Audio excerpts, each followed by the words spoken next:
Fixed components ಅಲ್ಲಿ mainly ಇದೆ ಈ ದೋಷ ಧಾತು ಮಲ ಅಂತ ಏನು ಹೇಳ್ತಾರೆ, ಮೂಲಂ ಅಂತ ಹೇಳ್ತೀವಲ್ಲ, ಅಂದ್ರೆ ಇದೇ ಮೂಲ ನಮ್ಮ ಶರೀರದ್ದು. ಅದಕ್ಕೆ ಇವೆಲ್ಲ ಈ ಪ್ಯಾರಾಮೀಟರ್ಸು ಚೇಂಜ್ ಆಗ್ತಾ ಇರುತ್ತೆ, ಇನ್ಫ್ಲೂಯೆನ್ಸ್ ಮಾಡ್ತಾ ಇರುತ್ತೆ. ಸೊ ಇದರಲ್ಲಿ ದೋಷಗಳು ಅಂತ ಹೇಳಿದ್ರೆ ಅದೇ 3 ದೋಷ, ಅಂದರೆ ವಾತ ಪಿತ್ತ ಮತ್ತು ಶ್ಲೇಷ್ಮ ದೋಷಗಳು 3 ದೋಷಗಳು. ಇದು ಫಿಕ್ಸ್ಡ್ ಅಂದರೆ ಇದ್ದೇ ಇರುತ್ತೆ. ಅಂದರೆ ಮನುಷ್ಯ ಹುಟ್ಟಿದ ಆರಭ್ಯ ಸಾಯೋ ತನಕ ಇವೆಲ್ಲನೂ ಫಂಕ್ಷನಲಿ ಆಗ್ತಾ ಇರಬೇಕು. ಸ್ಟ್ರಕ್ಚರ್ ಕೂಡ ಅದಕ್ಕಿದೆ. ನಾವು ಹೇಳ್ದಂಗೆ ವಾತ ಇಸ್ ಪ್ರಿಡಾಮಿನೆಂಟ್ ವಿತ್ ವಾಯು, ಪಿತ್ತ ಇಸ್ ಪ್ರಿಡಾಮಿನೆಂಟ್ ವಿತ್ ಅಗ್ನಿ, ಆ್ಯಂಡ್ ಶ್ಲೇಷ್ಮ ವಿತ್ ಪೃಥ್ವಿ ಆ್ಯಂಡ್ ಜಲ. ಸೊ ಈ ಒಂದು ಕಾನ್ಸೆಪ್ಟ್ ಇರುತ್ತೆ. ಸೆಕೆಂಡ್ ಒನ್ ಏನಂತ ಹೇಳಿದ್ರೆ ಈ ಧಾತು ಅಂತ ಹೇಳ್ತೀವಿ. ಧಾತುಗಳು ಅಂತ ಹೇಳಿದ್ರೆ ಸಪ್ತಧಾತು, ಅಂದರೆ ಏನು ಟಿಶ್ಯೂಸ್ ಫಾರ್ಮ್ ಆಗಿದೆ, ನಮಗೆ ಮಾಂಸ ಇದೆ, ಅಸ್ಥಿ ಧಾತು ಇದೆ, ಸ್ಟ್ರಕ್ಚರಲ್ ಕಾಂಪೊನೆಂಟ್ಸ್ ಅನ್ನೋದು ಅದರಲ್ಲಿ 7 ಇದೆ ಸ್ಟ್ರಕ್ಚರಲ್ ಕಾಂಪೊನೆಂಟ್ಸ್. ಒಂದು ರಸಧಾತು ಅಂತ, ಅಂದ್ರೆ all fluid component. Second one ರಕ್ತಧಾತು. ರಕ್ತಧಾತು ಅಂದ್ರೆ ನಮ್ಮ ಬ್ಲಡ್ ಕಾಂಪೊನೆಂಟ್ಸ್ ಏನಿದೆ ಅದೆಲ್ಲನು. ಈ ರಸ ಮತ್ತೆ ರಕ್ತ ಜೊತೆಗಿರುತ್ತೆ. ಅಂದ್ರೆ ರಸ is the fluid component in the blood it self. ಈ ಪ್ಲಾಸ್ಮಾ ಅಂತೀವಲ್ಲ, ಪ್ಲಾಸ್ಮಾ ಆ ತರದ್ದು ಕಾಂಪೊನೆಂಟ್ ಬ್ಲಡ್ ಅಲ್ಲೇ ಪ್ಲಾಸ್ಮಾ ಇರೋದು. ಆದ್ರೆ ಕೆಲವರು ಪ್ಲಾಸ್ಮಾ ರಿಮೂವ್ ಮಾಡ್ತಾರೆ. ಹೌದು, ಈಗೆಲ್ಲ ಇದೆ ಪ್ಯಾಕ್ ಸೆಲ್ ಮತ್ತೆ ಪ್ಲಾಸ್ಮಾ ಅಂತ ಸಪರೇಟ್ ಮಾಡ್ತಾರಲ್ಲ ಆ ತರ. ಸೊ ಆ ತರ ನೋಡಿದ್ರೆ ಈ ಕಾನ್ಸೆಪ್ಟ್ ಇರ್ಲಿಲ್ಲ ಮುಂಚೆ. ಇದು ಸಪರೇಟ್ ಮಾಡಿದ್ಮೇಲೆ ಗೊತ್ತಾಗಿದ್ದು ಓ ರಸ ರಕ್ತ ಬೇರೆ ಅಂತ. ಮುಂಚೆ ಇದೆ ಆಯುರ್ವೇದದಲ್ಲಿ ಸಪರೇಟ್ ಇದೆ ಅಂತಾನೆ ಹೇಳಿ. ಹೌದು, ಈಗ ನಾವು ಒಂದು 30-40 ವರ್ಷದ ಹಿಂದೆ ಎಲ್ಲ ರಸ ಬೇರೆ ರಕ್ತ ಬೇರೆ ಅಂತ ಹೇಳ್ತಾ ಇದ್ರೆ ಯಾರು ನಂಬ್ತಾ ಇರ್ಲಿಲ್ಲ, ಎಷ್ಟೊಂದು ಜನ ಇದು. ಈಗ ಪ್ಲಾಸ್ಮಾ ಮತ್ತೆ ಇದು ಸಪರೇಟ್ ಮಾಡೋದು ಇದು ಬಂದ್ಮೇಲೆ ನಾವು it is very clear for them. ಆ ಥರ ಆಗ್ತಾ ಇದೆ. ಸೊ ಎಷ್ಟೊಂದ್ಸಲ ಟೆಕ್ನಾಲಜಿ ಮುಂದುವರಿತಾ ನಮ್ಮ ಹಳೇದನ್ನ ಅರ್ಥ ಮಾಡ್ಕೊಳ್ಳೋದು ಈಸಿ ಆಗುತ್ತೆ ಎಷ್ಟೊಂದ್ಸಲ. ಈಗ ಆ ರಸ ಮತ್ತೆ ರಕ್ತ ಆಯ್ತು. ಮೂರನೇದು ಮಾಂಸ. ಮಾಂಸ ಅಂದ್ರೆ ನಮ್ಮ ಎಲ್ಲ ಮಸಲ್ಸ್. ನಾಲ್ಕನೇದು ಮೇಧಸ್ಸು. ಮೇಧಸ್ಸು ಅಂದ್ರೆ ಫ್ಯಾಟ್ ಅಲ್ವಾ, ಅದು ಇಂಪಾರ್ಟೆಂಟ್, ಬೇಕು. ಯಾಕೆ ಫ್ಯಾಟ್ ಇದೆ ನಮ್ಮ ಶರೀರದಲ್ಲಿ ಅಂತ ಹೇಳಿದ್ರೆ ಇಟ್ ಇಸ್ ಲೈಕ್ ಇನ್ಸುಲೇಷನ್. ಈಗ ಎಲ್ಲ ನರಗಳಿಗೆ ನಮಗೊಂದು ಮೈಲಿನ್ ಶೀತ್ ಅಂತ ಇರುತ್ತೆ, ಅದು ಮೇಧಸ್ಸಿನಿಂದನೇ ಮಾಡಿರುವಂಥದ್ದು. ಅದು ಬೇಕೇ ಬೇಕು. ಯಾಕಂದ್ರೆ ವೈರ್ ಹೆಂಗೆ, ಯಾವುದೇ ವೈರನ್ನು ಹಂಗೆ ಅಂತೂ ಬಿಡಲ್ವಾ, ಅದನ್ನ ಇನ್ಸುಲೇಟ್ ಮಾಡ್ತೇವೆ. ಯಾಕೆ ಇನ್ಸುಲೇಟ್ ಮಾಡ್ತೀವಿ? ಸೊ ದಟ್ ಆ ಪವರ್ ಲಾಸ್ ಆಗಬಾರ್ದು. ಸೊ ಅದೇ ತರ ಅದು ಆಮೇಲೆ it should flow in a particular direction. ಜೊತೆಗೆ ಅದು ಬೇರೆ ಇದಕ್ಕೆ ಅಲ್ಲಿ ಇಲ್ಲಿ ಮಿಕ್ಸಪ್ ಆಗಬಾರ್ದು. ಅದಕ್ಕೋಸ್ಕರ ಇನ್ಸುಲೇಷನ್ ಇರುತ್ತೆ. ಸೊ ಅದು ಈ ಮೇಧಸ್ ಮಾಡುತ್ತೆ. ಮೇಧಸ್ಸು ಬೇರೆ ಬೇರೆ ಬೇರೆ ಅದು ನರ್ವ್ಸ್ ಅರೌಂಡ್ ಇರೋದು ಬೇರೆ, ಈ ಹೊಟ್ಟೆನಲ್ಲಿ ಕುತ್ಕೊಳ್ಳೋ ಫ್ಯಾಟ್ ಅದು ಅಡಿಪೋಸ್ ಆಗುತ್ತೆ. ಅಂದ್ರೆ ಬೇರೆ ಬೇರೆ ರೀತಿ ಅಂತ ಹೇಳ್ತಾರೆ. ಅಂದ್ರೆ ಡೆಪಾಸಿಟ್ ಆಗುವಂತ ಫ್ಯಾಟ್ಸ್ ಇದೆ, ನಾನ್ ಡೆಪಾಸಿಟ್ ಅಂದ್ರೆ ಸರಕ್ತ ಮೇಧಸ್ ಅಂತ ಹೇಳ್ತೀವಿ. ಅಂದ್ರೆ ರಕ್ತದಲ್ಲಿ ಇರುವಂತಹ ಮೇಧಸ್ ಯಾವುದು, ಈ ಟ್ರೈಗ್ಲಿಸರೈಡ್ಸ್, ನಿಮ್ ಕೊಲೆಸ್ಟ್ರಾಲ್ ಜಾಸ್ತಿ ಆಗಿದೆ ಎಲ್ಲಿಗಿದೆ ಅಂದ್ರೆ ರಕ್ತದಲ್ಲಿ ಇದೆ ನೋಡಿ ಅಂತ ಹೇಳ್ತೀವಲ್ಲ, ಅದು ಸರಕ್ತ. ಅಂದ್ರೆ ರಕ್ತದಲ್ಲೂ ಒಂದು ಅಂದ್ರೆ ಫ್ಲೋ ಆಗ್ಬೇಕು ಅಂತ ಹೇಳಿದ್ರೆ ನಿಮ್ಗೊಂದು ಸ್ನಿಗ್ಧತೆ ಇರ್ಬೇಕಲ್ವಾ, ಒಂದು ಸ್ವಲ್ಪ ಟೈಟ್ ಆಗಿರ್ಬೇಕು, ಗಟ್ಟಿ ಆಗ್ಬೇಕು ರಕ್ತ. ಹೌದು, ಅದೊಂದು ಇರ್ಬೇಕು. ಜೊತೆಗೆ ಫ್ಲೋ ಆಗ್ಬೇಕು ಅಂತ ಹೇಳಿದ್ರೆ ನಿಮ್ಗೆ ಏನಾರೋ ಒಂದು ಇದು it cannot be very dry. So ಸ್ವಲ್ಪ ಸ್ನಿಗ್ಧತೆ ಇರಲೇಬೇಕು. ಹಾಗಾಗಿ ಈ ಸರಕ್ತ ಮೇಧಸ್ ಅನ್ನೋದು ಶರೀರದಲ್ಲಿ ಹೋಗ್ತಾ ಇರುತ್ತೆ. ಮೇಧಸ್ ಆಯಿತು. ಆಮೇಲೆ ಅಸ್ಥಿ ಅಂದರೆ ನಮ್ಮ ಮೂಳೆಗಳು. ಅದು ನಮ್ಮ ಸ್ಟ್ರಕ್ಚರ್ ಕೊಡುತ್ತೆ. ಅಂದರೆ ಒಂದು ಸ್ಟ್ರಕ್ಚರ್ ಅಂದರೆ ಕೈ ಕಾಲು ಈ ಥರದ್ದೆಲ್ಲ ಇರಬೇಕಂದ್ರೆ ಫಸ್ಟ್ ನಾವು ಬರೆಯೋದೇ ಒಂದು ಸ್ಕೆಚ್ ಅಂತ ಹೇಳ್ತೀವಲ್ಲ ಆ ಥರ. ಸೊ ಸ್ಟ್ರಕ್ಚರ್ ಕೊಡುವಂಥದ್ದು ಅಸ್ಥಿ ಧಾತು. ಅದರ ಒಳಗಿರುವಂಥದ್ದು ಮಜ್ಜ ಅಂತ ಹೇಳ್ತೀವಿ. ಅಂದರೆ ಮಜ್ಜ ಅಂದರೆ ಬೋನ್ ಮ್ಯಾರೋ. ಅದ್ರ ಜೊತೆಗೆ ಈಗ for example which is softer portion of the bone, ಅಂದ್ರೆ ಅದ್ರೊಳಗಿರುವಂಥದ್ದು. ಆದ್ರೆ ಆ ಮಜ್ಜ ಇಂದನೇ ಸಾಕಷ್ಟು ಇದಿರೋದು. ಯಾಕಂದ್ರೆ ಈ RBCs ಪ್ರೊಡ್ಯೂಸ್ ಆಗುವಂಥದ್ದು ಮಜ್ಜಾದಲ್ಲಿ. ಈ ಸರಕ್ತ ಮೇಧಸ್ ಅಂತ ಏನ್ ಹೇಳಿರುತ್ತೆ ಒಳಗಡೆ, ಅದರಿಂದನೂ ಸಾಕಷ್ಟು ಈ ಬೋನ್ ಮ್ಯಾರೋ ಇಂದನೇ RBCs ಪ್ರೊಡ್ಯೂಸ್ ಆಗೋದು. ಆಮೇಲೆ ಇನ್ನೊಂದು ಮೇಜರ್ ಕಾಂಪೊನೆಂಟ್ ಇದೆ, ನಾವು ಹೇಳ್ತೀವಿ ಎಲ್ಲದಕ್ಕೂ ಕಾರಣ ನಮ್ಮ ಬ್ರೈನ್ ಅಂತ. ಸೊ ನಾವು ಅಸ್ಥಿ ಧಾತುನಲ್ಲಿ ಒಳಗಡೆ ಲಾಂಗ್ ಬೋನ್ಸ್ ಅಲ್ಲಿ ಮ್ಯಾರೋ ಇರುತ್ತೆ ಅಂತ ಹೇಳ್ತೀವಿ. ಆದರೆ ನಾವು ಒಂದು ಇಂಪಾರ್ಟೆಂಟ್ ನಮ್ಮ ಆಯುರ್ವೇದದಲ್ಲಿ ಹೇಳೋದು ಅಂತ ಹೇಳಿದ್ರೆ ಮಸ್ತಕ ಮಜ್ಜ ಅಂತ ಹೇಳ್ತೀವಿ. ಅಂದ್ರೆ ಈ ಸ್ಕಲ್ ಇದೆಯಲ್ಲ, ಈ ಸ್ಕಲ್ಲು ಒಂದು ಅಸ್ಥಿ ಧಾತುನೇ. ಅಸ್ಥಿ, ಅಸ್ಥಿ ಒಳಗಡೆ ಒಂದು ಮೇಜರ್ ಕಾಂಪೊನೆಂಟ್ ಇದೆ, ಇದಕ್ಕೆ ಮಜ್ಜ ಅಂತ ಹೇಳ್ತೀವಿ. ಅದು ಮಸ್ತಕದಲ್ಲಿರುವಂತಹ ಮಜ್ಜ ಅಂತ. ಅದು ತುಂಬಾ ತುಂಬಾ ಇಂಪಾರ್ಟೆಂಟ್ ನಮಗೆ. So that is brain. So ಇದು ಒಂಥರ ಸೆಂಟ್ರಲ್ ಕಂಟ್ರೋಲಿಂಗ್ ಸಿಸ್ಟಮ್. ಸೊ ಅದು ಮಜ್ಜ ಧಾತು, ಅದು ಬೇಕೇ ಬೇಕಲ್ಲ ನಮಗೆ. ಸೊ ಮಜ್ಜ is having a lot of importance.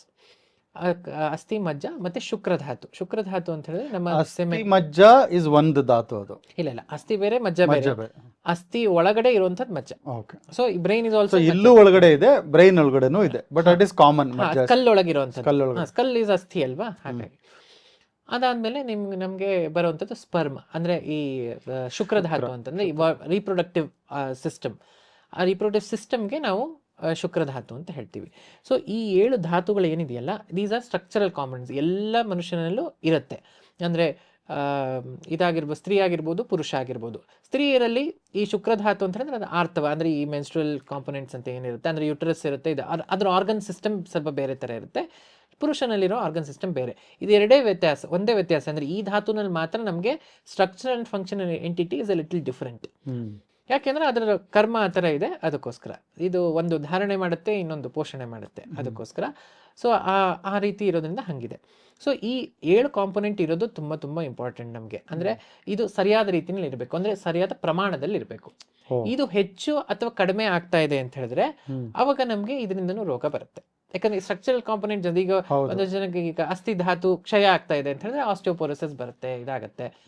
So ಅದೇ ಜಾಸ್ತಿ ಆಯ್ತು ಅಂದ್ರೂ ಒಂದೊಂದ್ಸಲ ಫಾರ್ ಎಕ್ಸಾಂಪಲ್ ರಸಧಾತು ತುಂಬಾ ಜಾಸ್ತಿ ಆಯ್ತು ಅಂತ ಹೇಳಿದ್ರೆ ಅದರಿಂದ ಸ್ವೆಲ್ಲಿಂಗ್ ಬರುವಂತದ್ದು ಆ ಥರದ್ದೆಲ್ಲ ಆಗ್ಬಹುದು. ಇನ್ಫ್ಲಮೇಷನ್ ಅಥವಾ ರಕ್ತಧಾತು ಜಾಸ್ತಿ ಆಗುತ್ತೆ ಒಂದೊಂದ್ಸಲ, ಈಗ ಪ್ಯಾಕ್ಸೆಲ್ಸು ಜಾಸ್ತಿ ಆಗುತ್ತೆ ಒಂದೊಂದ್ಸಲ, ಅಥವಾ ಪ್ಲೇಟ್ಲೆಟ್ಸ್ ಜಾಸ್ತಿ ಆಗುತ್ತೆ, ಅಥವಾ ಜನರಲ್ ಆಗಿ ಹಿಮೋಗ್ಲೋಬಿನ್ ತುಂಬಾ ಜಾಸ್ತಿ 17-18 ಎಲ್ಲ ಹೋಗೋರಿರುತ್ತೆ. ಅವಾಗ ನಾವೇನಂದ್ರೆ ಸ್ವಲ್ಪ ಬ್ಲಡ್ ಡೊನೇಟ್ ಮಾಡಿ ಅಂತ ಹೇಳ್ತೀವಿ. ಅಂದ್ರೆ ಅವಾಗ ರಕ್ತ ಒಂದ್ ಸ್ವಲ್ಪ ಹೋಯ್ತು ಅಂದ್ರೆ ಮತ್ತೆ ರೆಜುನೇಟ್ ಆಗುತ್ತೆ, ಇದಾಗತ್ತೆ ಅಂತ. ಯಾಕಂದ್ರೆ ಅದರಿಂದ BP ಜಾಸ್ತಿ ಆಗುತ್ತೆ ಮತ್ತೆ, ಅದಕ್ಕೋಸ್ಕರ. ಸೊ ಈ ರೀತಿಯಾದಂತಹ ಧಾತುಗಳಲ್ಲಿ ಹೆಚ್ಚು ಅಂದ್ರೆ ವೃದ್ಧಿ ಅಂತ ಹೇಳ್ತೀವಿ, ಮತ್ತೆ ಕ್ಷಯ ಅಂತ ಏನ್ ಹೇಳ್ತೀವಿ, ಇದರಿಂದ ರೋಗಗಳು ಸಂಭವ ಇರುತ್ತೆ. ಹಾಗಾಗಿ ನಮ್ಮ ಅದು ಫಿಕ್ಸ್ಡ್, ಅದರ ಬಗ್ಗೆ ತಾವು ತುಂಬಾ ತಿಳ್ಕೋಬೇಕು ಅಂತ ಇಲ್ಲ, ಈ ತರ ಇದೆ ಅಂತ ಗೊತ್ತಿದ್ರೆ ಸಾಕು. ಅಂದ್ರೆ ಒಂದು ಕಾರಣ ಅದರಿಂದನೂ ನಮಗೆ ಅನಾರೋಗ್ಯ ಬರಕ್ ಸಾಧ್ಯ ಅನ್ನೋದು ಗೊತ್ತಿರಬೇಕು. ಅದು ಗೊತ್ತಿರಬೇಕು. ಅಂದ್ರೆ ಅದು ಹೆಚ್ಚು ಕಡಿಮೆ ಆದಾಗ, ಈಗ ನಿಮ್ದು ಮೂಳೆ ಎಲ್ಲ ಸೌದೋಗಿದೆ ಅಂತ ಹೇಳ್ತೀವಿ, ಏಜ್ ವೈಸ್ ಅಲ್ಲೂ ಏಜ್ ವೈಸ್ ಅಲ್ಲೂ ಆಗುತ್ತೆ. ಅಂದ್ರೆ ಕ್ಷೀರ್ಯತೆ ಅನೇನೈತಿ ಶರೀರಂ ಅಂತಂದ್ರೆ ಈ ಶೀರ್ಣ ಆಗ್ತಾನೆ ಇರುತ್ತೆ, ಕಡಿಮೆ ಕಡಿಮೆ ಆಗ್ತಾನೆ ಇರುತ್ತೆ. ಸೊ ಅದು ಹೆಂಗೆ ಅದನ್ನು ಪೋಷಣೆ ಮಾಡ್ಕೊಳ್ಬೇಕು, ಈ ಧಾತುಗಳನ್ನ ಹೇಗೆ ನಾವು ಸದೃಢವಾಗಿ ಇಟ್ಕೊಳ್ಬೇಕು ಅನ್ನೋದನ್ನ, ಅದರ ಬಗ್ಗೆ ನಾವು ಜಾಸ್ತಿ ಗಮನ ಕೊಡಬೇಕು. ಸೊ ಅದ್ರ ಪ್ರಕಾರ ನಾವು ಆಹಾರ ತಗೋಬೇಕು. ಸೊ ಈಗ ಧಾತು ಆಯ್ತು, ಪ್ರಕೃತಿ ಆಯ್ತು, ನೆಕ್ಸ್ಟ್ ದೋಷ ಧಾತು ಆಯ್ತು. ಈಗ ನೆಕ್ಸ್ಟ್ ಮಲ, ಅಂದ್ರೆ ಮಲ is also fixed component, but that is also changing a little. ಅಂದ್ರೆ ಧಾತು ಪೋಷಣೆ ಹೇಗ್ ಮಾಡ್ತೀವೋ ಅದ್ರ ಪ್ರಕಾರ ಮಲಗಳನ್ನು ಪ್ರೊಡ್ಯೂಸ್ ಆಗ್ತವೆ. ಮುಂಚೆ 3 ಹೇಳಿದ್ರಲ್ಲ, ಒಂದು ಪುರುಷ ಮೂತ್ರ ಸ್ವೇದ, ಅದೇ ಮಲಗಳು. ಇನ್ನೊಂದಷ್ಟು ಸಣ್ಣ ಸಣ್ಣ ಧಾತು ಮಲ ಅಂತ ಹೇಳ್ತೀವಿ. ಈಗ ಫಾರ್ ಎಕ್ಸಾಂಪಲ್ ನಮ್ಮ ಕಣ್ಣಲ್ಲಿ ಒಂದು ಗೀಜ್ ಬರುತ್ತೆ, ಅದು ಖಮಲ ಅಂತ ಹೇಳ್ತೀವಿ. ಮತ್ತೆ ಕಿವಿನಲ್ಲಿ ವ್ಯಾಕ್ಸ್ ಬರುತ್ತೆ, ಬಟ್ ಅದು ಇದ್ರೂ ಅದು ಅನ್ಸ್ಬೋದು, ಆದ್ರೆ ಅದರಿಂದ ತುಂಬಾ ತೊಂದರೆಗಳು ಆಗತ್ತೆ. ಒಂದೊಂದ್ಸಲ ವ್ಯಾಕ್ಸ್ ಪೂರ್ತಿ ಡ್ರೈ ಆಗ್ಬಿಟ್ಟು ಕಟ್ಕೊಂಡಿದ್ರೆ ತುಂಬಾ ಪೇನ್ ಬರುತ್ತೆ. ಅದ್ ತೆಗೆಯೋವರೆಗೂ ಅಥವಾ ಅದನ್ನ ಸಿರಿಂಜಿಂಗ್ ಮಾಡಿ ತೆಗೆಯೋವರೆಗೂ ಅದು ಹೋಗಲ್ಲ. ಸೊ ಈ ತರ ಸಣ್ಣ ಸಣ್ಣ ಮಲಗಳು ಕೂಡ ತುಂಬಾ ತೊಂದರೆ ಕೊಡುತ್ತೆ. ಸೊ ಅದೇ ರೀತಿ ನಾವು ಈಗ ಸ್ರೋತೋಮಲ ಅಂತ ಖಮಲ ಅಂತ ಹೇಳ್ತೀವಿ. ಈಗ ಫಾರ್ ಎಕ್ಸಾಂಪಲ್ ಟ್ರೈಗ್ಲಿಸರೈಡ್ಸ್ ಒಂದಷ್ಟು ಜನಕ್ಕೆ ತುಂಬಾ ಜಾಸ್ತಿ ಆಗೋಗುತ್ತೆ, ಅದೆಲ್ಲೋ ಒಂದ್ ಕಡೆ ಬ್ಲಾಕ್ ಆಗುತ್ತೆ. ಆ ಬ್ಲಾಕ್ ಆಗೋದ್ರಿಂದ ಸಾಕಷ್ಟು ಹಾರ್ಟ್ ಅಟ್ಯಾಕ್ ಕೂಡ ಆಗಬಹುದು. ಸೊ ಆ ಮಲಗಳನ್ನ ತೆಗೆಯುವಂತಹ ಕಾರ್ಯಕ್ರಮನ ನಾವು ಇಟ್ಕೊಂಡಿರ್ಬೇಕು. ಕ್ಲೀನಿಂಗ್ ಇರಬೇಕು ಅಲ್ವಾ. ನಾವು ಹೆಂಗೆ ಆನ್ಯುವಲ್ ಮೇಂಟೆನೆನ್ಸ್ ಮಾಡ್ತೀವೋ ಅವಾಗ ಈ ನಮ್ಮ ಕಾರಲ್ಲೆಲ್ಲ ಎಲ್ಲೆಲ್ಲೇನು ಇದಿದೆಯೋ ಅದನ್ನೆಲ್ಲ ಕ್ಲೀನ್ ಮಾಡ್ತಾರಲ್ವಾ, ಅದೇ ರೀತಿ ನಾವು ಒಂದಷ್ಟು ಕ್ಲೀನ್ ಮಾಡ್ಕೊಳ್ಬೇಕು. ಅದಕ್ಕೋಸ್ಕರ ನಮ್ಮ ಆಯುರ್ವೇದದಲ್ಲಿ ಈ ಶೋಧನ ಅನ್ನುವಂತಹ ಕಾನ್ಸೆಪ್ಟ್ ಇರೋದು. ಈ ಪಂಚಕರ್ಮ ಅಂತ ಏನು ಹೇಳ್ತೀವಿ, ಅದ್ರ ಶೋಧನ ಅಂದ್ರೆ ಕ್ಲೀನ್ ಮಾಡ್ತಾ ಇರ್ಬೇಕು ಅವಾಗ. ಯಾಕಂದ್ರೆ ಅಕ್ಯುಮುಲೇಷನ್ ಇದ್ದೇ ಇರುತ್ತೆ, ಅಕ್ಯುಮುಲೇಷನ್ ಆಫ್ ಟಾಕ್ಸಿನ್ಸ್ ಅಥವಾ ಈ ಮಲಗಳು ಅಲ್ಲಿ ಇಲ್ಲಿ ಸ್ವಲ್ಪ ಅಕ್ಯುಮುಲೇಟ್ ಆಗ್ತಾನೆ ಇರುತ್ತೆ. Any functional entity will definitely produce some by products and some waste, and it may accumulate somewhere little by little, ಎಷ್ಟೇ ನೀವು ಪ್ರಯತ್ನ ಮಾಡಿದ್ರು. ಸೊ ಅದನ್ನೆಲ್ಲ ತೆಗಿಬೇಕು ಅಂದರೆ ನಮಗೆ ಶೋಧನ ಬೇಕು. ಹಾಗಾಗಿ ಈ ಮಲಗಳು ಯಾವಾಗಲೂ ನಮ್ಮ ಶರೀರದಲ್ಲಿ ಕಡಿಮೆ ಇರಬೇಕು. ಕಡಿಮೆ ಇದ್ದಷ್ಟು ನಮ್ಮ ಆರೋಗ್ಯ ಚೆನ್ನಾಗಿರುತ್ತೆ. ಹಾಗಾಗಿ ಈ ದೋಷ ಧಾತು ಮಲಗಳನ್ನು ಮೇಂಟೈನ್ ಮಾಡೋದು ಹೇಗೆ, ಯಾಕಂದರೆ ಇದೇ ಮೂಲ. ಜೊತೆಗೆ ಈ ಪ್ಯಾರಾಮೀಟರ್ಸ್ ಚೇಂಜ್ ಆಗ್ತಾ ಇರುತ್ತಲ್ಲ, ಅಗ್ನಿ, ಆಮ ಮತ್ತು ಕೋಷ್ಠ, ಇದನ್ನ ತಿಳ್ಕೊಂಡು ಅದರ ಪ್ರಕಾರ ನಮ್ಮ ಆಹಾರ ಮತ್ತು ವಿಹಾರ ಅಂತ ನಮ್ಮ ಲೈಫ್ ಸ್ಟೈಲ್, ಅದನ್ನು ನಾವು ಹೇಗೆ ಇಟ್ಕೊಳ್ಬೇಕು ಅಂತ ನಾವು ಅಸರ್ಟೈನ್ ಮಾಡ್ಕೊಂಡಿದ್ರೆ, ಅಂದರೆ ನನ್ನ ಸ್ವಭಾವ ಇದು, ನನ್ನ ಅಗ್ನಿ ಇದು, ನನಗೆ ಈ ರೀತಿ ಮಾಡಿದ್ರೆ ನನಗೆ ಆಮ ಆಗುತ್ತೆ, ಇಲ್ಲಾಂದರೆ ನಾನು ನಿರಾಮ ಅವಸ್ಥಾನಲ್ಲಿ ಇರ್ತೀನಿ ಅಂತ ತಿಳ್ಕೊಂಡಿದ್ರೆ ಆವಾಗ ನಮ್ಮ ಜೀವನ, ನಮ್ಮ ಶರೀರ, ಮನಸ್ಸು ಮತ್ತು ಆತ್ಮ ನಿರಾಮಯವಾಗಿರುತ್ತೆ. ಇಲ್ಲ ಅಂದರೆ ನಮಗೆ ಆಮಯ ಖಂಡಿತ. ಅದರಿಂದ ಸುಖ ಇರೋದಿಲ್ಲ, ದುಃಖ ಜಾಸ್ತಿ ಆಗುತ್ತೆ. ಸೊ ತುಂಬ ಒಂಥರ ಡೀಟೇಲ್ಡ್ ಆಗಿ ಹೇಳಿದ್ರಿ ಡಾಕ್ಟ್ರೆ, ಭಾಳ ಒಂದು ಆ ಕ್ಲಾರಿಟಿ ಬಂತು ಇವಾಗ. ಒಂದು ನೀವು ಹೇಳಿದ್ರಿ ಅದೊಂದು 13 ಅಗ್ನಿಗಳಿದೆ ಅಂತ ಹೇಳಿದ್ರಿ, ಆಮೇಲೆ ಕೋಷ್ಠ 4 ಥರ ಇದೆ ಅಂತ ಹೇಳಿದ್ರಿ, ಮತ್ತೆ ಆಮಗಳಿದೆ 13 ಅಲ್ವಾ? 13 ಆಮಯಗಳು. ಅಲ್ಲ, ಆಮಯಗಳ ಆಮದಲ್ಲಿ ಬರೀ ಆಮತ್ವ ಅಂತ 13 ಅಗ್ನಿ. ಸೊ ಇದನ್ನ ನಾವು ತಿಳ್ಕೊಳ್ಳೋದು, this are the moving things ನಾವು. ಸೊ ಇದರ ಜೊತೆಗೆ ನಾವು ಇದೆಲ್ಲ ಪ್ಯಾರಾಮೀಟರ್ಸ್, ಇನ್ನೊಂದರ ಆಸ್ಪೆಕ್ಟ್ ಇಸ್ ದೋಷದ ಬಗ್ಗೆ ನಾವು ತಿಳ್ಕೊಬೇಕು, ನಮ್ಮ ಪ್ರಕೃತಿ ಯಾವುದು ಅಂತ.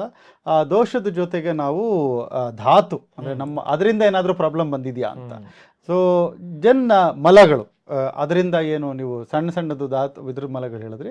ಮೇಯ್ನ್ ಆಗಿ ನಮಗೆ ಗೊತ್ತಾಗೋದು ಸ್ವೆಟ್ಟಿಂಗು, ಯೂರಿನ್ ಪಾಸಿಂಗು, ಸ್ಟೂಲ್ ಪಾಸಿಂಗ್, ಇದೆಲ್ಲ ನಮಗೆ ಕಾಣಿಸುತ್ತೆ. ಈ ಕಿವಿಲಿ ಸೇರ್ಕೊಳ್ಳೋದು ಗುಗ್ಗೆ ಆಗಲಿ ಇದಾಗೋದು ಗೊತ್ತಾಗಲ್ಲ, ಯಾವಾಗಲೂ ಒಂದ್ಸರಿ ಅಕ್ಯುಮುಲೇಟ್ ಆದಾಗ. ಬಟ್ ಅದು ಯಾವುದರಿಂದ ಕೂಡ ನಮಗೆ ಸಮಸ್ಯೆಗಳು ಬರಬಹುದು. ಸೊ ಈ 6 ವಿಷಯಗಳನ್ನು ನಾನು ಕರೆಕ್ಟಾಗಿ ತಿಳ್ಕೊಂಡ್ರೆ ಅಂದರೆ ನನಗೆ ಯಾವುದು ಅನ್ವಯ ಅದನ್ನು ತಿಳ್ಕೊಬೇಕಾ, ಇದರಲ್ಲಿ ಏನು ಯುನಿಕ್ನೆಸ್ಸು ಅಂತ. ಅಂದರೆ ಈಗ ನಾವು ಸಾಮಾನ್ಯ ಅಲೋಪತಿನಲ್ಲಾಗಲಿ ನಾವು ಏನು ಬಯಾಲಜಿ ನಾವು ಓದಿದ್ದೀವಿ ಸ್ಕೂಲಲ್ಲಿ, ಅದರಲ್ಲಿ ಏನು ಹೇಳಿದ್ರೆ ಎಲ್ಲರದು ಒಂದೇ ಥರ ಅಂತ. ಅಲ್ಲಿ ನಮಗೆ ಅರ್ಥ ಆಗಲ್ಲ, ನಮಗೆ ನಂದೇನು ಸ್ಪೆಷಲ್ಲು, ಎಲ್ಲ ಮನುಷ್ಯರು ಒಂದೇ, ಆಲ್ ಆರ್ ಈಕ್ವಲ್. ಆದರೆ ಇಲ್ಲಿ ಆಲ್ ಆರ್ ಈಕ್ವಲ್ ಅಲ್ಲ ಅಂತ ನಿಮ್ಮ ಶಾಸ್ತ್ರದಲ್ಲಿ, ನಮ್ಮ ಆಯುರ್ವೇದದಲ್ಲಿ ಹೇಳೋದು. ಆರೋಗ್ಯದಲ್ಲಿ ಯಾರೂ ಈಕ್ವಲ್ ಅಲ್ಲ ಅಂತ. ಖಂಡಿತ ಪ್ರತಿಯೊಬ್ಬರು ಯೂನಿಕ್ ಅನ್ನೋ ವಿಷಯದ ಬಗ್ಗೆ ಹೇಗೆ ಅದು ನೀವು ಅದಕ್ಕೆ ನಮ್ಮಲ್ಲಿ ಪುರುಷಂ ವೀಕ್ಷೆ ಅಂತ ಹೇಳ್ತೀವಿ. ಅಂದ್ರೆ ಪುರುಷಂ ಅಂದ್ರೆ ಒಂದೊಬ್ಬರೊಬ್ಬರನ್ನು ನೋಡಿ ನೀವು ಇದು ಮಾಡ್ಬೇಕು. So customised treatment and customise assessment is important for us. ಹಾಗಾಗಿ ನನ್ನ ಪ್ರಕೃತಿ ಏನು, ನನ್ನ ಸ್ವಭಾವ ಏನು, ನನಗೆ ಏನು ಹೊಂದುತ್ತೆ, ನನಗೇನು ಹೊಂದಲ್ಲ ಅನ್ನೋದನ್ನ ಇದಾಗಿದೆ. ಅದ್ರ ಜೊತೆಗೆ ಇನ್ನೊಂದು ಮುಖ್ಯವಾದ ಏನು ಅಂತ ಹೇಳಿದ್ರೆ, ಇದು ಏನು ಯುನೀಕ್ನೆಸ್ಸು ಅಂತ ಹೇಳಿದ್ರೆ, ನಮ್ಮಲ್ಲಿ ಈ 20ನೇ ಅಧ್ಯಾಯ ಚರಕ ಸಂಹಿತೆಯಲ್ಲಿ ಯಾವ ರೋಗ ನಿಮಗೆ ಬರಬಹುದು, ವಾತಲ ಪ್ರಕೃತಿ ಆಗಿದ್ರೆ ಯಾವ ರೋಗ ಬರಬಹುದು, ಪಿತ್ತಲ ಆದ್ರೆ ಯಾವ ರೋಗ ಬರಬಹುದು, ಶ್ಲೇಷ್ಮಲ ಆದ್ರೆ ಯಾವ ರೋಗ ಬರುತ್ತೆ ಅಂತ ಲಿಸ್ಟ್ ಕೊಟ್ಬಿಟ್ಟಿದ್ದಾರೆ. ಸೊ ಸ್ವಲ್ಪ ಹುಷಾರಾಗಿರಿ ಅಂತ. Possibility, it's not that it will happen because your nature is so much, ಹಾಗಾಗಿ your exposure, you have tendency towards that. ಹಾಗಾಗಿ ಅದಕ್ಕೆ ಹುಷಾರಾಗಿರ್ಬೇಕು. ಯಾವಾಗ ಆ ಥರ ಆಗುತ್ತೆ, ನೀವೇನಾದ್ರು ತಪ್ಪು ಮಾಡಿದ್ರೆ, ಅಥವಾ ಈ ಪ್ರಜ್ಞಾಪರಾಧಂ ಜಾನೀಯಾತ್ ಅಂತ ಹೇಳ್ತೀವಿ. ಅಂದ್ರೆ ಪ್ರಜ್ಞಾಪರಾಧ ಅಂದ್ರೆ ಗೊತ್ತಿದ್ರೂ ತಪ್ಪು ಮಾಡಿದ್ರೆ ಅದಕ್ಕೆ ಪ್ರಜ್ಞಾ ಅಪರಾಧ ಅಂತ ಹೇಳ್ತೀವಿ. ಅಂದ್ರೆ ಗೊತ್ತಿದೆ ಮಾಡಿದ್ರೆ ಆಗತ್ತೆ ಅಂತ, ಆದ್ರೂ ಮಾಡ್ತೀವಿ ಒಂದೊಂದ್ಸಲ. ಈಗ ಗೊತ್ತಿದೆ ಐಸ್ ಕ್ರೀಮ್ ತಿಂದ್ರೆ ನನ್ ಗಂಟ್ಲು ನೋವು ಬರುತ್ತೆ ನೆಕ್ಸ್ಟ್ ದಿನ ಅಂತ, ಆದ್ರೂ ಆದ್ರೆ ಅದಕ್ಕೆ ಒಂದಷ್ಟಕ್ಕೆ ಪರಿಹಾರ ಇರುತ್ತೆ, ಒಂದಷ್ಟಕ್ಕೆ ಇರಲ್ಲ. ಈಗ ಫಾರ್ ಎಕ್ಸಾಂಪಲ್ ಒಂದಷ್ಟು ಜನ ಏನ್ ಮಾಡ್ತಾರೆ, ಐಸ್ ಕ್ರೀಮ್ ತಿಂದ್ಬಿಟ್ಟು ತಕ್ಷಣ ಬಿಸಿನೀರು ಕುಡಿದ್ಬಿಡ್ತಾರೆ, ಅವಾಗ ಸರಿ ಹೋಗುತ್ತೆ ಅಂತ. ಒಂದು ಜನಕ್ಕೆ ಸರಿ ಹೋಗುತ್ತೆ, ಒಂದಷ್ಟು ಜನಕ್ಕೆ ಇನ್ನೂ ಹಾಳಾಗುತ್ತೆ. ಸೊ ಯಾವ್ದು ನನಗೆ ಸರಿ ಹೋಗುತ್ತೆ, ಯಾವ್ದು ಸರಿ ಹೋಗಲ್ಲ ಅನ್ನೋದನ್ನ ತಿಳ್ಕೊಳ್ಬೇಕು. ನನಗೆ ಐಸ್ ಕ್ರೀಮ್ ತಿಂದ ಮೇಲೆ ತಕ್ಷಣ ಬಿಸಿನೀರು ಕುಡಿದ್ರೆ ತುಂಬಾ ಅಫೆಕ್ಟ್ ಆಗುತ್ತೆ ಅಂತ ಗೊತ್ತಿದ್ರು ಮತ್ತು ಮಾಡೋದಿದೆಯಲ್ಲ, ಅದು ಪ್ರಜ್ಞಾಪರಾಧ. ಈಗ ಇಷ್ಟೊಂದೆಲ್ಲ ಕಾಂಪ್ಲಿಕೇಶನ್ಸ್ ಇದೆ. ಈಗ ನನ್ನ ಪ್ರಕೃತಿ ಯಾವುದು, ನನ್ನ ಅಗ್ನಿಗಳಲ್ಲಿ ಏನು, ನನ್ನ ಒಂದು ಯಾವ ಧಾತುಗಳಲ್ಲಿ ಏನಾದರೂ ಪ್ರಾಬ್ಲಮ್ ಇದೆಯಾ, ನನ್ನ ಏನು ಆ ಮಲ ದೋಷಗಳಲ್ಲಿ ಏನಾದರೂ ಪ್ರಾಬ್ಲಮ್ ಇದೆಯಾ ಅಂತ ತಿಳ್ಕೊಬೇಕು ಅಂದರೆ, ಸಾಮಾನ್ಯವಾಗಿ ಈಗ ನಿಮಗೆ ಇದ್ರ ಬಗ್ಗೆ ಚೆನ್ನಾಗಿ ಗೊತ್ತಿರೋದ್ರಿಂದ ಏನೊಂದು 3 ತಿಂಗಳು 6 ತಿಂಗಳು ಸಾಕ ನನಗೆ, ಇಲ್ಲ 1-2 ವರ್ಷ ಬೇಕಾ ಸರಿಯಾಗಿ ನನ್ನ ದೇಹದ ಬಗ್ಗೆ ತಿಳ್ಕೊಳ್ಳೋದಕ್ಕೆ? ಅಷ್ಟೊಂದೇನು ಬೇಕಾಗಿಲ್ಲ. ಯಾಕಂದ್ರೆ ನೀವು ಒಂದು ಆಯುರ್ವೇದ ಡಾಕ್ಟರ್ ಹತ್ರ ಹೋದ್ರೆ ಅದನ್ನ ಯೂಶಲಿ ಈ ನಾಡಿ ಪರೀಕ್ಷೆಯಿಂದ ಅಥವಾ ಅವ್ರ ಹತ್ರ ಇರುವಂತಹ ಟೂಲ್ಸ್ ಇಂದ ಅವರು ಅದನ್ನ ಅಸೆಸ್ ಮಾಡಿ, ಆಮೇಲೆ ನಿಮ್ಗೊಂದಷ್ಟು ಪ್ರಶ್ನೆಗಳನ್ನು ಕೇಳಿ, ನಿಮ್ಮ ಸ್ವಭಾವವನ್ನು ನೋಡಿ ಅವರು, ಅಥವಾ ಒಂದೊಂದ್ಸಲ ಒಂದು ರಿಪೀಟೇಷನ್ ಹೇಳ್ಬೋದು. ಯಾಕಂದ್ರೆ ಒಂದೇ ಸಲಕ್ಕೆ ಒಂದಷ್ಟು ಸ್ವಭಾವಗಳು ಗೊತ್ತಾಗಲ್ಲ. ಅವಾಗ ರಿಪೀಟೆಡ್ ಕನ್ಸಲ್ಟೇಷನ್ಸ್ ಅಲ್ಲಿ 1-2-3 ವಾರದ ಒಬ್ಸರ್ವೇಷನ್ ಅಲ್ಲಿ ನಿಮ್ಗೆ ಖಂಡಿತ ಅವ್ರಿಗೂ ಗೊತ್ತಾಗುತ್ತೆ ನಿಮ್ಗೇನು ಅಂತ. ಅವ್ರು ಎಕ್ಸ್ಪ್ಲೈನ್ ಮಾಡಿದಾಗ ನಿಮ್ಗೆ ಅದು ಅರ್ಥ ಆಗುತ್ತೆ. ಅಂದ್ರೆ ನಾನು ಕಂಟಿನ್ಯೂಸ್ ಆಗಿ ಅವ್ರ ಹತ್ರ ಇಂಟ್ರಾಕ್ಟ್ ಮಾಡ್ತಾ ಇರಬೇಕಾ? 2-3 ಸಲ ಇಂಟ್ರಾಕ್ಟ್ ಮಾಡ್ಬೇಕಾಗಬಹುದು ಪ್ರಾಬಬ್ಲಿ. ಫಸ್ಟ್ ಇಂಟ್ರಾಕ್ಷನ್ ಅಲ್ಲಿ ನಿಮ್ಗೆ ಎಲ್ಲಾನು ವಿಷಯಗಳು ಗೊತ್ತಾಯ್ತು, ಅರ್ಥ ಆಯ್ತು ಅಂದ್ರೆ ಓಕೆ. ಬಟ್ ಆದ್ರೂ we recommend to go at least 2 or 3 times so that you understand it better. ಅದನ್ನ ನೀವು ಅಸಿಮಿಲೇಟ್ ಮಾಡ್ಕೊಂಡು, ಅದಾದ್ಮೇಲೆ ಮತ್ತೆ ನಿಮ್ಗೆ ಏನಾದ್ರು ಪ್ರಶ್ನೆಗಳಿದ್ರೆ ಅದನ್ನ ಕೇಳ್ಕೊಂಡು, ಆಮೇಲೆ ನಿಮ್ಮ ಸ್ವಭಾವನ ಅರ್ಥ ಮಾಡ್ಕೊಂಡಿದ್ರೆ ಅವಾಗ ನಿಮ್ಗೆ ನೀವೇನೇ ಬ್ಯಾಕ್ ಅಂಡ್ ಫೋರ್ತ್ ಹೋಗ್ಬೋದು. ಅವಾಗ ನಿಮ್ಗೆ ತುಂಬಾ ಹೆಲ್ಪ್ ಆಗುತ್ತೆ. ಸೊ ಇದಕ್ಕೆ ಅಷ್ಟೊಂದು 2-3 ತಿಂಗಳೆಲ್ಲ ಏನು ಬೇಕಾಗಿಲ್ಲ. ಒಂದು ಸ್ವಲ್ಪ ಕಾನ್ಶಿಯಸ್ ಆಗಿ ನಾವು ಒಂದು 3-4 ದಿನಗಳು ಅದ್ರ ಬಗ್ಗೆ ಸ್ವಲ್ಪ ಗಮನ ಕೊಟ್ರು ಅಲ್ಲ, ಅಂದ್ರೆ ನಾವೀಗನ್ನ ಅಡಾಪ್ಟ್ ಮಾಡ್ಕೊಳ್ಳೋದಕ್ಕೆ ನಾನು ಹೇಳ್ತಾ ಇರೋದು, ತಿಳ್ಕೊಳ್ಳೋದಾದ್ರೂ ಈಗ ನಿಮ್ಗೆ ನೀವೇನೋ ಒಂದು ಆಹಾರದ್ದು ಕ್ರಮ ಹೇಳಿರ್ತೀರ, ಇಂಥದ್ದು ನೀವು ಅವಾಯ್ಡ್ ಮಾಡಿ ಅಂತ. ಅದು ಮಾಡಲ್ಲ ನಾನು, ಯಾಕಂದ್ರೆ ಮಾಡದೇ ಇದ್ದಾಗ ನನಗೆ ಸಮಸ್ಯೆ ಬಂತ ಅಂತಾನು ನಾನು ವಾಚ್ ಮಾಡಬೇಕು, ಮಾಡಿದಾಗ ಸಮಸ್ಯೆ ಬರ್ಲಿಲ್ವಾ ಅಂತಾನು ನಾನು ಆ ತರ ಹೇಳೋದು. ಹೌದು, ಖಂಡಿತವಾಗಿ ನೀವು ಹೇಳಿದ್ದು ತುಂಬಾ ವ್ಯಾಲಿಡ್ ಪಾಯಿಂಟ್. ಯಾಕೆಂದ್ರೆ ಈಗ ನನಗೆ ತೊಂದರೆ ಬರೋದನ್ನೇ ಚಳಿಗಾಲದಲ್ಲಿ ಅಂತ ಬೇಸಿಗೆ ಕಾಲದಲ್ಲಿ ನಾವು ತಿಳ್ಕೊಂಡ್ರೆ, ನಮ್ಮ ಪ್ರಕೃತಿ ಪರೀಕ್ಷೆ ಮಾಡ್ಕೊಂಡಿದ್ರೆ ನಂಗೆ ತೊಂದರೆ ಬರೋದು ಚಳಿಗಾಲದಲ್ಲಿ ಅಂತಂದಾಗ ಅಲ್ಲಿವರೆಗೂ ವೇಟ್ ಮಾಡ್ಬೇಕಾಗತ್ತೆ. ಸೊ ನಾನ್ ಚಳಿಗಾಲದಲ್ಲಿ ಯಾವ ರೀತಿ ಮಾಡ್ಬೇಕು ಅನ್ನೋದನ್ನ ನೆನಪಿಟ್ಕೊಂಡು ಆಮೇಲೆ ಅದನ್ನ ಮಾಡಿ, ಅದಾದ್ಮೇಲೆ ಅದು ಪಾಸಿಟಿವ್ ರಿಸಲ್ಟ್ ಬರ್ತಿದ್ಯಾ, ಎಷ್ಟು ಇಂಟೆನ್ಸಿಟಿನಲ್ಲಿ ಬರ್ತಾ ಇದೆ, ಅಥವಾ ಈ ವರ್ಷ ಇಷ್ಟು ಮಾಡಕ್ಕಾಯ್ತು, ನೆಕ್ಸ್ಟ್ ಇಯರ್ ನಾನು ಮಾಡಿದ್ರೆ ಹೇಗಾಗುತ್ತೆ ಅನ್ನೋದ್ರ ಬಗ್ಗೆ ನಾವು ಬೇಕಾದ್ರೆ ನಾನು ಪ್ರಾಕ್ಟಿಕಲ್ ಆಗಿ ಯೋಚನೆ ಮಾಡೋದ್ರಿಂದ, ಯಾಕಂದ್ರೆ ಇದ್ರದ್ದು ಎಂಡ್ ಯೂಸ್ ಇಂಪಾರ್ಟೆಂಟ್ ನಮಗೆ. ಈಗ ವೇದಿಕ್ ವೆಲ್ನೆಸ್ ಅಲ್ಲಿ ಸುಮ್ಮನೆ ಜ್ಞಾನ ಕೊಡೋದಕ್ಕಷ್ಟೇ ಅಲ್ಲ, ಇದನ್ನ ನಾವು ಅನುಷ್ಠಾನ ಮಾಡಬೇಕು, ಅದನ್ನ ಆಚರಣೆಯಲ್ಲಿ ನಮಗೆ ಆ ಜ್ಞಾನ ಬರ್ತಾ ಹೋಗ್ಬೇಕು. ಓ ಹೌದು, ನನಗೆ ಇದನ್ನ ಅವಾಯ್ಡ್ ಮಾಡಬೇಕು, ಈ ಟೊಮೆಟೊ ನಾನು ತಿನ್ನಬಾರ್ದು, ಅಥವಾ ನನ್ನ ಪ್ರಕೃತಿಗೆ ಇಂಥದ್ದು ಬರಲ್ಲ, ನನಗೆ ಅದು ತಿಂದಾಗ ನನಗೆ ಸಮಸ್ಯೆ ಆಗಬೇಕು, ಹೌದು ತಿಂದೇ ಇದ್ದಾಗ ಆರೋಗ್ಯ ಇರಬೇಕು, ಇದು ನನ್ನ ಎಕ್ಸ್ಪೀರಿಯನ್ಸ್ ಅಲ್ಲಿ ಬರಬೇಕು. ಅವಾಗ ಏನಾಗುತ್ತೆ, ಈಗ ಆಮೇಲೆ ಅದೇನೇನು ಪ್ರಾಬ್ಲಮ್ಸ್ ಬರುತ್ತೆ ಗೊತ್ತಿಲ್ಲ, ಒಂದು ಮನೆಯಲ್ಲಿ 4 ಥರದವ್ರು ಇದ್ರೆ ಆ ಥರ ಆಗುತ್ತೆ. ಆದರೆ ಆ ಥರ ಮಾಡ್ಕೊಳ್ಬಹುದು, ಅಂದರೆ ಅದಕ್ಕೆ ಬದಲಾವಣೆಗಳು ಮತ್ತು ಇದನ್ನ ಮಾಡ್ಕೊಳ್ಬಹುದು. ಆಮೇಲೆ ಒಂದೊಂದು ಸಲ ಒಂದಷ್ಟು instructions if it has to be followed and if it is giving so much of problem, then it is better to avoid. ಹಾಗಂತ ಇಲ್ಲ ಇನ್ನೊಬ್ರಿಗೆ ದಾಕ್ಷಿಣ್ಯಕ್ಕೋಸ್ಕರ ಮಾಡಲೇಬೇಕು ಅನ್ನೋದೇನಿಲ್ಲ, ಅದನ್ನು ಸ್ವಲ್ಪ ಬದಲಾವಣೆ ಮಾಡ್ಕೊಳ್ಬೇಕಾಗತ್ತೆ. ಸೊ ಈ ರೀತಿ ನಾವು ನಮ್ಮ ಆರೋಗ್ಯಕ್ಕೆ ಯಾವುದು ಸೂಕ್ತನೋ ಅಂತಹದ್ದನ್ನು ಮಾಡಬಹುದು. ಸೊ ಯಾವುದೇ ಆಯುರ್ವೇದ ಡಾಕ್ಟರ್ ಹತ್ರ ಹೋಗಿ ನೀವು ಇದನ್ನು ಮಾಡಿಕೊಂಡ್ರೆ ನಿಮಗೆ ಅದು ಅರ್ಥ ಆಗುತ್ತೆ. ಅದಾದಮೇಲೆ ಆ್ಯಸ್ ಯು ಸೆಡ್ ಎಕ್ಸ್ಪೀರಿಯನ್ಸ್ ಮಾಡೋದಕ್ಕೆ ಅದಕ್ಕೊಂದು ಸ್ವಲ್ಪ ಟೈಮ್ ಬೇಕು. ಸೊ ನೀವು ಕೇಳಿದ್ರಿ, ಡಾಕ್ಟರ್ ಶ್ರೀಹರ್ಷ ಅವರು ಅದ್ಭುತವಾದ ವಿವರಣೆ ಕೊಟ್ಟರು. ಸಾಮಾನ್ಯವಾಗಿ ಈ ಥರ ವಿಷಯಗಳೇನಾಗುತ್ತೆ ನಮಗೆ, ಅದು ಮತ್ತೆ ಮತ್ತೆ ಕೇಳಿರೋ ಶಬ್ದಗಳಲ್ಲ. ಹಾಗಾಗಿ ಈ ವಿಡಿಯೋನ ನಾವು ಮತ್ತೆ ಮತ್ತೆ ನೋಡಬೇಕು, ಅದನ್ನು ಒಂದು ಕ್ಲಾಸ್ ರೂಮ್ ಥರ ತೊಗೊಂಡು ಅದನ್ನೊಂದು ನೋಟ್ಸ್ ಮಾಡಿಕೊಂಡು ಜ್ಞಾಪಕ ಇಟ್ಕೋಬೇಕು ನಾವು. ಯಾಕೆಂದರೆ ಈ ವಿಷಯಗಳನ್ನ ನಮ್ಮ ದೇಹದಲ್ಲಿ ಏನಾಗ್ತಿದೆ ಅನ್ನೋದನ್ನು ನಾವು ಅಬ್ಸರ್ವ್ ಮಾಡಬೇಕಾಗತ್ತೆ. ಸೊ ನಮಗೇನಪ್ಪ ಇವತ್ತು ಆ್ಯಕ್ಷನ್ ಪಾಯಿಂಟ್ಸು, ಎಲ್ಲ ಶ್ರದ್ಧಾ ಮೆಂಬರ್ಸ್ಗಳು ಏನು ಮಾಡಬೇಕು ಅಂದರೆ, ಮೊದಲನೇದಾಗಿ ನೀವು ಡಾಕ್ಟರ್ನ ಭೇಟಿ ಮಾಡಬೇಕು. ಕಾಯಿಲೆ ಗುಣಪಡಿಸ್ಕೊಳ್ಳೋದಕ್ಕೆಲ್ಲ, ನಿಮ್ಮ ವೆಲ್ನೆಸ್ಗೋಸ್ಕರ ಏನು ಮಾಡಬೇಕು ಅಂದರೆ, ನಿಮ್ಮ ಆ ಪ್ರಕೃತಿ ಏನು, ನಿಮ್ಮ ದೋಷ ಟೈಪ್ ಯಾವುದು, ನೀವು ದಿನಚರ್ಯನ ಹೇಗೆ ಪಾಲಿಸಬೇಕು, ಆ ಋತುಚರ್ಯನ ಹೇಗೆ ಪಾಲಿಸಬೇಕು. ಯಾಕೆಂದರೆ ಪ್ರತಿಯೊಬ್ಬರಿಗೂ ಇದನ್ನು ಯುನಿಕ್ ಅಂತ ಹೇಳಿದ್ವಿ. ಹಾಗಾಗಿ ನಿಮ್ಮ ಏಜ್ ಏನಿದೆ, ನಿಮ್ಮ ಒಂದು ಯಾವ ದೇಶದಲ್ಲಿ ಯಾವ ಕಾಲದಲ್ಲಿ ನಾವು ಬದುಕ್ತಿದ್ದೀವಿ ಅಂತ ತಿಳ್ಕೊಂಡು, ಯಾವ ಸೀಸನ್ನಲ್ಲಿದ್ದೀವಿ ಅಂತ ತಿಳ್ಕೊಂಡು ಅವತ್ತು ಏನು ಮಾಡಬೇಕು ಅಂತ ಹೇಳೋದಕ್ಕೆ ಮೊದಲು ನಮ್ಮ ಪ್ರಕೃತಿ ಪರೀಕ್ಷೆ ಮಾಡ್ಕೋಬೇಕು. ಆ ಪ್ರಕೃತಿ ಪರೀಕ್ಷೆ ಮಾಡ್ಕೊಳ್ಳೋದಕ್ಕೆ ನೀವು ಬೆಂಗಳೂರಿನಲ್ಲೇ ಇದ್ದರೆ ಡಾಕ್ಟ್ರನ್ನ ಅವರ ಕ್ಲಿನಿಕ್ನಲ್ಲಿ ಹೋಗಿ ಭೇಟಿ ಮಾಡಿ, ಅವರು ಪೂರ್ತಿ ನಿಮಗೊಂದು ರೊಟೀನ್ ಕೊಡ್ತಾರೆ. ಒಂದೇ ಸರಿ ಭೇಟಿ ಮಾಡೋದಲ್ಲ, ನಾವು ಈಗಾಗಲೇ ಡಾಕ್ಟರ್ ತಿಳಿಸ್ದಂಗೆ ಒಂದು 3-4 ಕನ್ಸಲ್ಟೇಷನ್ಸ್ ಬೇಕು. ಸಾಮಾನ್ಯ ಜ್ಞಾನ ನಮಗೆ ಬರೋಕ್ಕೆ ಸ್ಟಾರ್ಟ್ ಆಗುತ್ತೆ. ಅವ್ರು ಹೇಳಿರೋದನ್ನೆಲ್ಲ ನಾವು ಅಬ್ಸರ್ವ್ ಮಾಡೋಣ, ಈ ಎಲ್ಲ ದಿನಚರಿ ಮತ್ತು ಋತುಚರ್ಯನ ನಾವು ಫಾಲೋ ಮಾಡಿ ಆಮೇಲೆ ಹೇಳೋಣ ಆಯುರ್ವೇದ ವರ್ಕ್ ಆಗುತ್ತಾ ಇಲ್ವಾ ಅಂತ.